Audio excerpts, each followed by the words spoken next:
The objective of this lesson is to understand the find formula in Excel. And I'm going to put a link in the description for another formula that is similar to this one, which is called the search formula.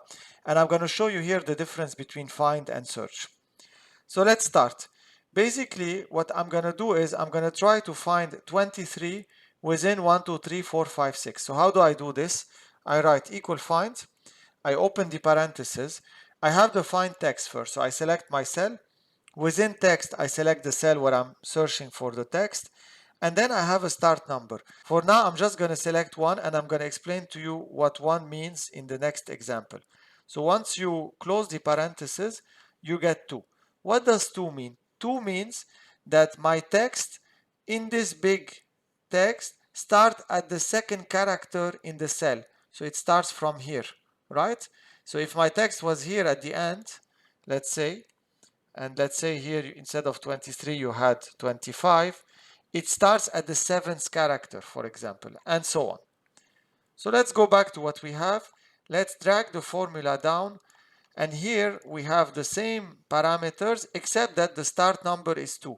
What does the start number means? The start number tells Excel that please, when you're looking for my text, I want you to look in this big text and start from the second character. So it will only look at what I have selected here. If you try this, the same thing, on the third example, you get value. Why you got value? Because my start is 3.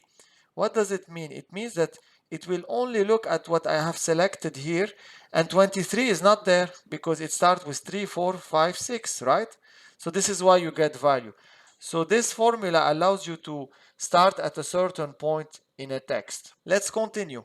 We're going to drag this formula to a text. So here I have ABC in ABCDEF. So obviously it's at the first index, so it's going to give me this. The next thing you need to know is that this find formula is case sensitive. So for example, if I drag the formula here, you can see that I get value. Why? Because ABC is capital letter and here ABC is small letter, so it's not going to find it. This is why if you're looking for a formula that is not case sensitive, you will use the search formula. Otherwise, if you want something that is case sensitive, you'll use the find formula.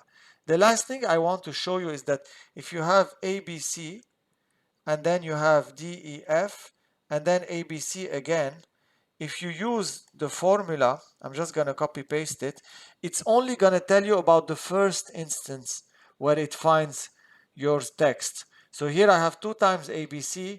It's just going to tell you that it's on the first index because it's here.